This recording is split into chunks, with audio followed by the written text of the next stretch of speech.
तो किरण देवी टीचिंग 2.6 में आप सभी का स्वागत है एवं वेलकम है। जैसा कि आप सभी को पता है, इस चैनल पर सभी प्रीवियस ईयर के पेपर चल रहे हैं। जो पुराने स्टूडेंट हो, जो नए आए हुए हैं जैसे कि, तो वो सभी जाकर देख लीजिए। प्ले लिस्ट पे सभी सोशल साइंस के पेपर्स डाल दिए गए हैं और पेडागोजी और हिंदी, तो आप सभी जाकर देख लीजिए।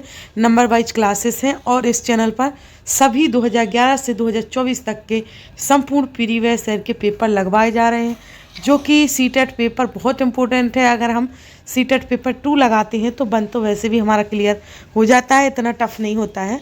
तो हम ज़रूर पूरे पेपर लगाइए आप सभी जाकर, क्योंकि बहुत हेल्पफुल क्लासेस हैं। तो चलो, आज की क्लास है हमारी क्या कि बाल विकास, यानी सॉल्व पेपर हम करेंगे। 3 जनवरी का है, 2022 का है और सीटेट का है ना, और पेपर 2 का है ना, पेडागोजी वाला भाग है हमारा। फर्स्ट यानी बाल विकास एवं शिक्षा शास्त्र। और जो नए आए हैं चैनल को लाइक एवं सब्सक्राइब कर दीजिएगा, बेल आइकन को प्रेस, सभी को शेयर, क्योंकि एक लाइक सब्सक्राइब में कुछ नहीं जाएगा।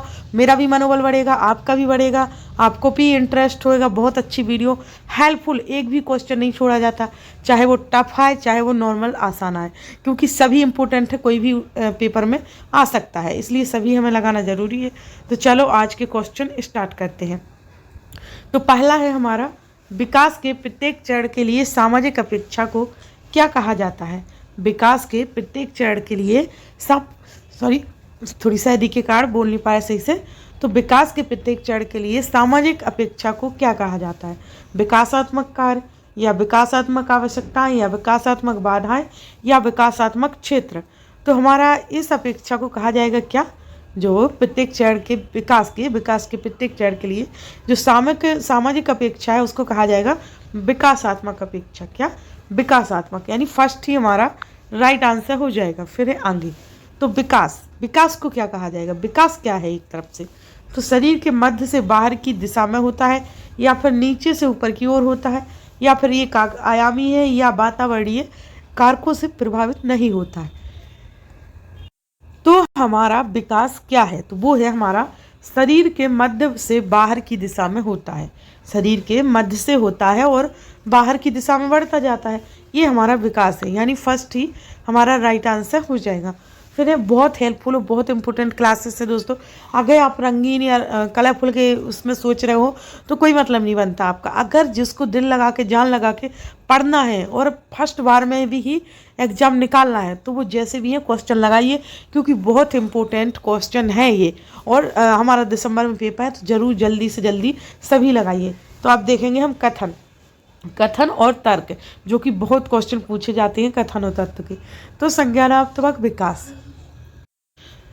तो हमारा संज्ञानात्मक विकास मध्य बाल्यावस्था तक तेजी से विकसित होता है और फिर ठहर जाता है बीच में, ठीक है।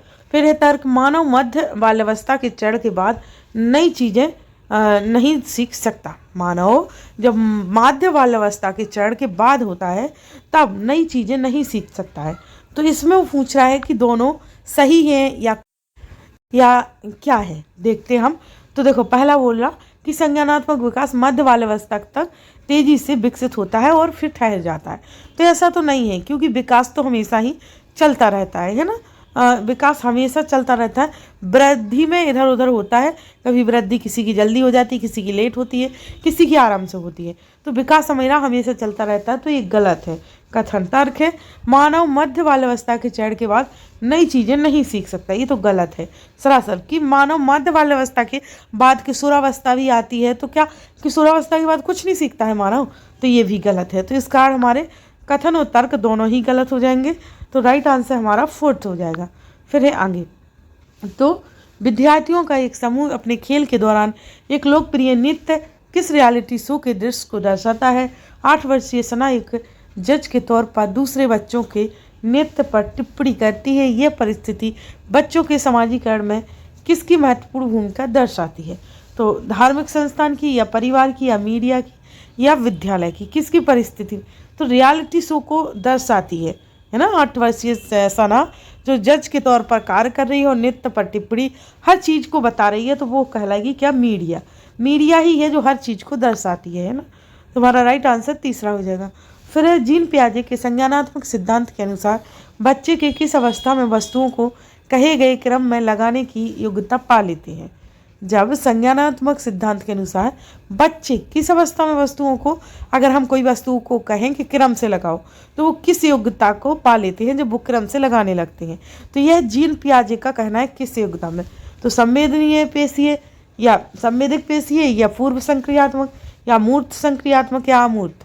तो राइट, आप समझ जा गए होंगे जिसने वो संपूर्ण बाल विकास पढ़ी है, थ्योरी करी है, तो वह जरूर जान जाएगा कि मूर्त संक्रियात्मक में है ना कौन सी योग्यता पा लेते हैं, मूर्त संक्रियात्मक, यानी हमारा तीसरा राइट आंसर है।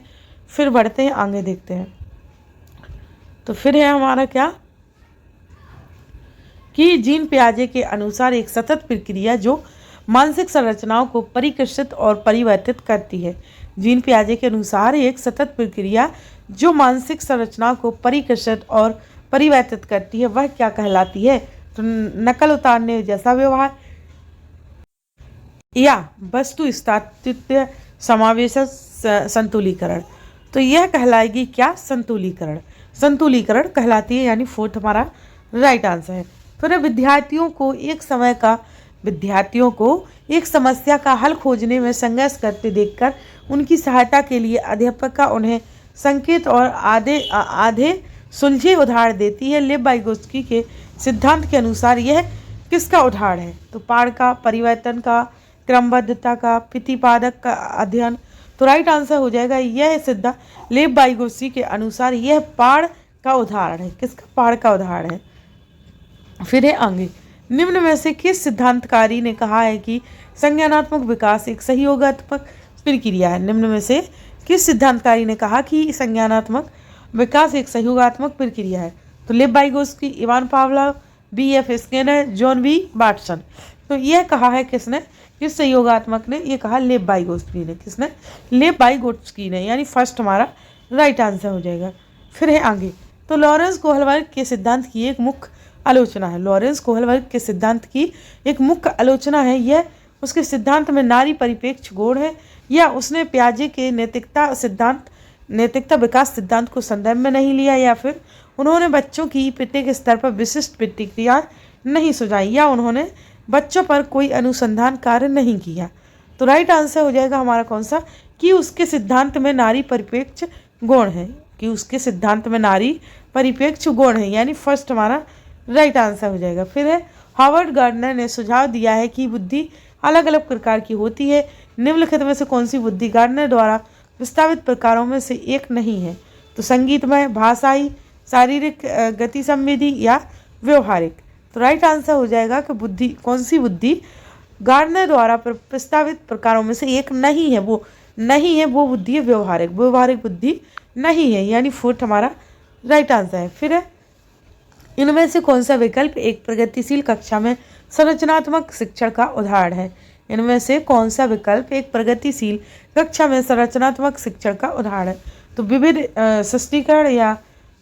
स्पष्टीकरण या रटकर याद करना और शब्दांश पुनरावृत्ति या पुरस्कार दंड या बार बार वेधन अभ्यास। तो आप सभी जानते होंगे, जैसे कि आप सभी ने मेरी एक पेडागोजी की भी लिस्ट बनी हुई है, प्ले लिस्ट की, उसमें सभी पेडागोजी के क्वेश्चन है, उसमें एक नेगेटिव और पॉजिटिव टैग वर्ड की भी क्लास है। तो आप सभी उसमें जाकर चेकआउट कीजिए, जिससे आपको समझ आएगा। ऐसे क्वेश्चन आप चुटकियों में हल कर ले जाओगे, क्योंकि देखो इसमें क्या बता रहा है वो कि एक प्रगतिशील कक्षा में संरचनात्मक शिक्षण का उदाहरण, यानी पॉजिटिव क्वेश्चन चाहिए उन्हें, यानी पॉजिटिव आंसर चाहिए।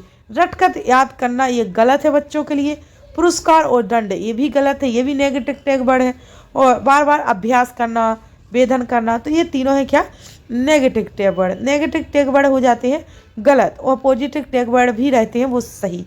तो जरूर आप वो क्लास देखिए, जिससे आपको समझ आएगा। तो हमारा फर्स्ट ही राइट आंसर हो जाएगा, क्योंकि वो पॉजिटिव टैग वर्ड में आ रहा है। तो फर्स्ट हमारा राइट है, बाकी सभी गलत है। फिर आगे बढ़ते हैं, देखते हैं कि बहुभाषिकता के संदर्भ में निम्न में से कौन सा दृष्टिकोण उपयुक्त है। तो विद्यार्थियों को विद्यालय अवधि के दौरान उनकी मातृभाषा या स्थानीय भाषा का उपयोग करने के लिए दंडित किया जाना चाहिए। स्कूलों को केवल उन्हीं शिक्षक विद्यार्थियों को प्रवेश देना चाहिए जिनकी मातृभाषा निर्देश की भाषा के समान हो। तो देखो ये भी नेगेटिव टैग वर्ड है, ये भी नेगेटिव टैग वर्ड है, टैग वर्ड में चला गया क्योंकि नेगेटिव है ये। वो इनमें से शिक्षक को सभी भाषाओं का सम्मान करना चाहिए और कक्षा में एक ऐसा वातावरण स्थापित करना चाहिए जो सभी विद्यार्थियों के समावेशन को बढ़ावा दे। तो ये पॉजिटिव टैग वर्ड है। और यहाँ पर क्या अपेक्षा करनी चाहिए जो कक्षा में अपनी मातृभाषा का उपयोग करें। कोई अपेक्षा नहीं होती है बच्चों से। तो हमारा राइट आंसर हो जाएगा तीसरा, क्योंकि ये पॉजिटिव टैग वर्ड में आ रहा है, क्योंकि हमें एक पॉजिटिव आंसर चाहिए। क्योंकि यहाँ लिखा है कि भाषा का उपयोग करने के लिए दंडित किया जाना चाहिए। विद्यार्थियों को विद्यालय अवधि के दौरान उनकी मातृभाषा या स्थानीय भाषा का उपयोग करने के लिए दंडित किया जाना चाहिए। सॉरी, ये हम आंसर ही पढ़ रहे हैं क्योंकि ये गलत है। दंडित किया जाना चाहिए, हमें पढ़ना था क्वेश्चन। तो बहुभाषिकता के संदर्भ में दृष्टिकोण देखना था, तो सही हमारा तीसरा हो जाएगा, है ना। फिर आगे देखते हैं। तो आगे है वे बच्चे जो कि अक्सर अपने अभिभावकों को मान किए जेंडर रेखाओं को पार करते हुए देखते हैं, और जैसे कि माता को उपकरण ठीक करते हुए और पिता को बच्चों की देखभाल करते हुए उनके संदर्भ में। तो हम आंसर देखते हैं। कम संभावना है कि वे जेंडर रूढ़ियों का अनुसरण करेंगे, या अधिक संभावना है कि वे जेंडर पृथक्करण का पालन करेंगे, या अधिक संभावना है कि वे जेंडर रूढ़ियों का पालन करेंगे, या कम संभावना है कि वे समाज में प्रचलित जेंडर मानदंडों के विरुद्ध होंगे। तो देखो, जैसा कि हम देख रहे हैं, ये क्वेश्चन हमेशा रिपीट होते हैं ऐसे क्वेश्चन, क्योंकि रूढ़िवादिता का एक क्वेश्चन आएगा ही आएगा, चाहे वो आपकी पेडागोजी से आए, चाहे हिंदी से आए, या फिर हमारा जो मेन सब्जेक्ट है उससे आए, किसी से भी आए ये क्वेश्चन पक्का ही आता है। इसलिए आपको प्रीवियस ईयर के पेपर लगाना इंपॉर्टेंट हो जाता है, क्योंकि ऐसे बहुत से क्वेश्चन होते हैं जो रिपीट होते हैं। तो हमें ज़रूरी नहीं होती है कि हम उनको अलग अलग से सीखें, और डेली पेपर लगाएंगे तो वो तो वैसे भी हमारे रूटीन में आ जाएंगे। तो इसका फर्स्ट राइट आंसर पहला है कि कम संभावना है कि वे जेंडर रूढ़ियों का अनुसरण करेंगे, है ना। फिर है कि और हमारे राष्ट्रीय शिक्षा नीति के बारे में भी आते रहते हैं। 2020 की नीति या 2005 की नीति हो, कोई भी हो, उसके बारे में भी एक ना एक क्वेश्चन बनता ही रहता है। तो हम देखते हैं राष्ट्रीय शिक्षा नीति 2020 के अनुसार आकलन के क्या उद्देश्य हैं। उद्देश्य देखते हैं। तो सीखने के स्तर को सुनिश्चित करने के लिए विद्यार्थियों में तनाव उत्पन्न करना और डर पैदा करना। ये तो पहले ही गलत हो गया, क्योंकि नेगेटिव टैग वर्ड आ गया, जबकि हमें नेगेटिव नहीं चाहिए है। ऊपर देख सकते हो, आकलन करना है राष्ट्रीय शिक्षा नीति का, वो भी 2020 में कौन सी शिक्षा नीति आई थी उसका। तो उसमें ये तो नहीं आई थी कि डर पैदा करना या तनाव उत्पन्न करना, तो ये गलत हो जाएगा। फिर है अध्यापन अधिगम क्रियाओं को दोहराना। तो अध्यापन अधिगम क्रियाओं को दोहराना या फिर अधिगम और विकास को अनुकूलित बनाना, कक्षा के अंदर और बाहर विद्यार्थियों को समर्थन देना। तो सी सही है हमारा, डी सही है, और अध्यापन अधिगम क्रियाओं को दोहराना, तो बी भी हमारा सही है कि जो अध्यापन है हमारा, जो हम अध्ययन कर रहे हैं, वो अध्ययन के द्वारा जो अधिगम कर रहे हैं, तो उनको हम धीरे धीरे दोहराएंगे तो हमें आएगा वो सही से, वो क्रियाएं आगे बढ़ेंगी। तो ये सही है हमारा। तो ये बी सी डी राइट है, यानी फोर्थ हमारा राइट आंसर हो जाएगा। फिर है आगे। तो आगे हमारा क्या, गत्यात्मक मूल्यांकन क्या समझने में सहायता करता है। गत्यात्मक मूल्यांकन क्या समझने में सहायता करता है। तो बच्चों का बौद्धिक स्तर समझने में, या समकक्षियों की तुलना में छात्रा का संबंधित पद में, या बच्चों की विशिष्ट अधिगम आवश्यकताओं में, या कि बच्चा सामान्य नियमित विद्यालय में पढ़ने के लायक है या नहीं। तो राइट आंसर हो जाएगा इसमें, यह सहायक करता है किसमें, बच्चे की विशिष्ट अधिगम आवश्यकताओं में। किसमें, बच्चे की विशिष्ट अधिगम आवश्यकताओं में गत्यात्मक मूल्यांकन सहायता करता है समझने में। तो राइट आंसर हमारा तीसरा हो जाएगा।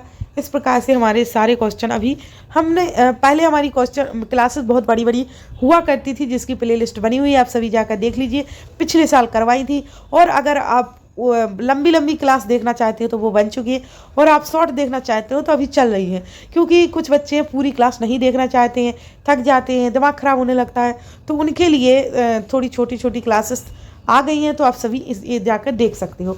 तो इसमें हमारी क्लास यही समाप्त होती है। और इस चैनल को जो नए आए हुए हैं, लाइक सब्सक्राइब नहीं किया है, कर दीजिए, बेल आइकन को प्रेस कर दीजिए, सभी को शेयर सेंड, और आप सभी ऐसे ही डेली क्लासेस लगाते रहिए, क्योंकि आपके लिए बहुत हेल्पफुल क्लासेस हैं। आप लगाओगे तो ही एग्ज़ाम हॉल में आपको आसानी से एग्ज़ाम लगाने में कोई दिक्कत नहीं आएगी। तो चलो आज क्लास यही समाप्त करते हैं। Thanks to for watching video.